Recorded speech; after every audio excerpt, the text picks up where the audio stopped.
Good morning students, welcome to Kalabharati Academy. இன்றைக்கி நம்ம discussion transport இன் பிளான்ஸில் NEET கொஸ்டின்ஸை discuss பண்ணிகிட்டு இருக்கோம். This is 8th session. Let us go one by one.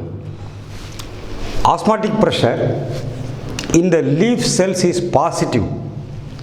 செல்ஸுடைய லீஃபில் osmotic pressure பாசிட்டிவாக இருக்கும். எப்போ? அதான் கேள்வி. Excessive transpiration, low transpiration, excessive absorption and guttation. இந்த 4 ஆப்ஷனில் கட்டேஷன் அப்படிங்கிறது கிரவுண்ட் வாட்டர் லெவல் ரொம்ப அதிகமாக இருந்து when more water is available, when root pressure கொஞ்சம் கூடும்போது வெளியில் பிளான்ட்டோட ஏரியல் பார்ட்ஸ் இருக்கிற ஹியூமிடிட்டி அதிகமாக இருக்கும்போது இந்த கட்டேஷன் நடக்கும். பட் இதுக்கு லீஃபுடைய எட்ஜில் இருக்கிற ஹைட்ரோதோர் செல்ஸ் அந்த அளவில் மட்டும்தான் இருக்கும், ரிம்மில் மட்டும்தான் நடக்கும். ஸோ லீஃப் செல்ஸ் முழுசலை பற்றி அது கொஸ்டின் கிடையாது. எக்ஸசிவ் அப்சார்ப்ஷனும் இந்த கட்டேஷனோட சேர்ந்தது தான். இது ரூட் ப்ரெஷர் பற்றிய கொஸ்டின் தான். ரூட் ப்ரெஷர் எவ்வளோ தான் மிகப்பெரிய ரோல் வந்து மேலே வாட்டர் புல்லிங்க்கு டிரான்ஸ்பிரேஷன் புல் மூலமாக தான் water transport from roots to stems நடக்குதே தவிர not because of root pressure. Excessive அப்சார்ப்ஷனால் வரக்கூடிய ரூட் ப்ரெஷர் வந்து அந்த அளவுக்கு அது மிகப்பெரிய எஃபெக்டை க்ரியேட் பண்ணாது. So excessive transpiration, low transpiration. Transpiration சொன்னாலேவும் அதனுடைய மீனிங் என்ன? Evaporation of water through stomata of leaves, வேப்பராக போகணும். ஆனால் நம்ம எப்படி இமேஜின் பண்ணக்கூடாதுன்னா ரூட்டில் வந்து அப்படியே ஜைலம் வழியாக வந்து நேராக லீஃபில் போய் அப்படி வெளியே போயிடுது, அப்படி போகாது. அது என்ன செய்யணும்? லீஃபுடைய செல்ஸுக்கு உள்ள மீசோஃபைல் செல்ஸுக்குள்ள உள்ளே தான் வாட்டர் போய் என்ட்ராகி இருக்கும். அதில் இருந்து செல் டு செல், செல் டு செல் அப்படி தண்ணி வந்து ட்ரான்ஸ்ஃபர் ஆகி அப்புறம் வந்து என்ன செய்யுது? ஸ்டொமேட்டோ வழியாக போகுது. ஸோ கண்டினியூவஸாக water movement cell to cell நடந்துகிட்டே இருக்குது. ஸோ எக்ஸசிவ் டிரான்ஸ்பிரேஷன் இருக்கும்போது மட்டும்தான், இந்த டிரான்ஸ்பிரேஷன் எக்ஸசிவாக இருக்கும்போது மட்டும்தான் water movement cell to cell ரொம்ப அதிகமாக இருக்கும். அந்த case osmotic pressure cell leaves வந்து அதிகமாக இருக்கும். ஓகே, பார்த்துடலாம். ஆஸ்மாட்டிக் ப்ரெஷர் இந்த leaf is positive during excessive transpiration. Transpiration is a physical and physiological. Physical என்ன அர்த்தம்? கிழந்து மேலே போகிறது. ஃபிசியாலஜிக்கல் என்ன அர்த்தம்? Cell to cell water transfer ஆகி போகிறது. In which aerial parts of living plant, aerial parts என்ன? மல்டிவேரியஸ் செல்ஸ் ஆஃப் தி பிளான்ட்ஸில் இந்த டிரான்ஸ்பிரேஷனில் வாட்டர் மாற்றி மாற்றி மாற்றி போய் வரும். So aerial parts of the living plant remove water in the form of vapours. கொஞ்சம் கொஞ்சமாக எல்லா இடத்துல வாட்டர் மூவ் ஆகி வெளியே வேப்பராக போய்கிட்டு இருக்கும். So as the water is lost from the leaf surface by transpiration, osmotic pressure of the leaf cells increases. So option A, excessive transpiration, is correct. Second question, water entering the root due to diffusion is part of, என்னுடைய part, endoosmosis, osmosis, passive absorption and active absorption. Osmosis அப்படிங்கிறது என்னென்னா, ஒரு semi permeable மெம்பரேனில் இந்த பக்கம் இருந்து இந்த பக்கம் எப்படி போகுது அதை பற்றிய டிஸ்கஷன் தான் ஆஸ்மாசிஸ். எண்டோ ஆஸ்மாசிஸ்னால் water that is solvent entering into the cell, அதான் எண்டோ ஆஸ்மாசிஸ் உடைய meaning. Passive absorption and active absorption. Active அப்சார்ப்ஷனில் அந்த செல்லுடைய மெட்டபாலிசம் மூலமாக உருவான ஏடிபி மூலமாக வாட்டர் மாலிகுலை உள்ளே எடுத்தால் இட் இஸ் ஆக்டிவ் அப்சார்ப்ஷன். ஆனால் நார்மலாக அதற்காக எனர்ஜியை பிளான்ட்ஸு ஸ்பெண்ட் பண்ணுறதில்ல ரூட் லெவலில். ஸோ ஆக்டிவ் அப்சார்ப்ஷனில் ஏடிபி மூலமாக வாட்டர் அப்சார்ப்ஷன் கிடையாது. So then passive absorption. Plant cells water absorb பண்ணுற கேரக்டரை நம்ம யோசித்து பார்த்தா புரியும். ரூட்ஸில் இருக்கக்கூடிய ரூட் ஹேர்ஸ் அதில் சர்ஃபேஸ் ஏரியா கூட கொடுக்குது, ப்ளஸ் அந்த செல்லுக்கு very thin cell wall and a plasma membrane ரெண்டு இருக்குது.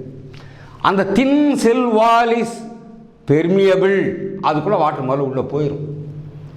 சாயிலிருந்து வாட்டர் அதுக்குள்ளே செல்லுக்குள்ளே போயிடும், தட் இஸ் பெர்மியபிள். தென் அதுக்கப்புறம் தான் செமி பெர்மியபிள் மெம்பரேன் கொஸ்டின் வருது. அதுலேருந்து வாட்டர் மேலே புல் பண்ணுறதுக்கு முக்கியமான reason transpiration, water evaporation through the stomata of the leaf. So passive அப்சார்ப்ஷன்னா எப்பயுமே பிளான்ட்ஸ் வந்து வாட்டர் அப்சார்ப்ஷனுக்கு யூஸ் பண்ணக்கூடிய method. So let us see that. Most of the water is absorbed by the plants. See, most of the water, எல்லா time எப்பயுமே அதெல்லாம் கிடையாது. By the plants passively.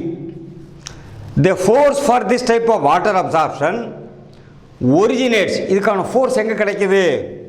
in the aerial parts of the plant, that is transpiration. என்ன stem leaf இருக்கிற ஏரியாவில் due to the loss of water in transpiration.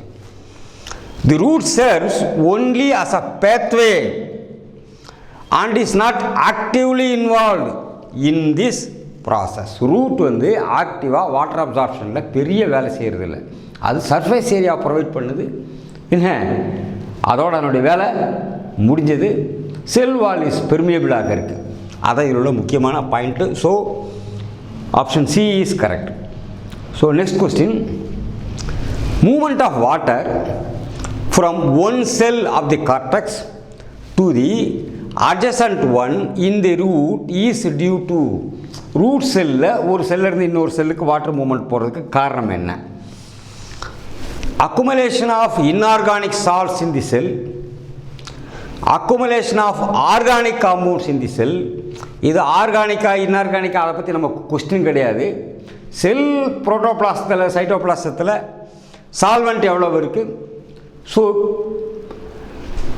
Solute எவ்வளோ இருக்குது, அதான் கொஸ்டின். இந்த சொல்யூட் ஆர்கானிக்காக இருந்தாலும் சரி இன்ஆர்கானிக்காக இருந்தாலும் சரி. அடுத்து chemical potential gradient. Chemical potential gradient என்ன சொல்லுதுன்னு சொன்னால், அதனுடைய சால்வெண்ட்டை பற்றி கவலைப்படாமல் சொல்யூட்ஸுடைய கான்சன்ட்ரேஷனை பற்றி நம்ம மற்ற டிஸ்கஸ் பண்ணால் that is chemical potential gradient.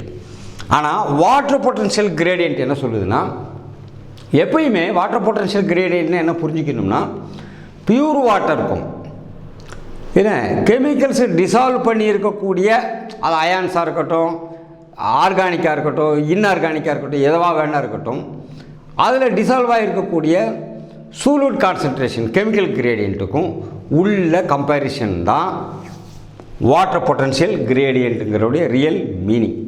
அப்போ பியூர் வாட்டருடைய வாட்டர் பொட்டன்ஷியல் இஸ் 0. அப்போ மற்றதில் போட்டோம்னு சொன்னால் அதனுடைய வாட்டர் பொட்டன்ஷியல் குறையும். சொல்யூட்ஸை போட்டால் வாட்டர் பொட்டன்ஷியல் குறையும், ஏன்னா வாட்டர் ஆக்குபைங் ஸ்பேஸ் அதில் குறைஞ்சிரும். Space occupied by the water molecule குறைஞ்சிரும். Water potential is the difference in the chemical potential per unit molar volume of water in a system and that of pure water at the same temperature and pressure. ஒரே temperature ப்ரெஷரில் ரெண்டு பீக்கரில் ஒன்றில் pure water இன்னொன்றில் இன்னொரு water, இதில் உள்ள chemical கான்ஸ்டியூயன்ட் பேர் மோலால் volume, ஒரு mole வால்யூமுக்கு எவ்வளவு இருக்குது, அதில் எவ்வளவு இருக்குது, இதுதான் வாட்டர் பொட்டன்ஷியலுடைய ரியல் மீனிங்.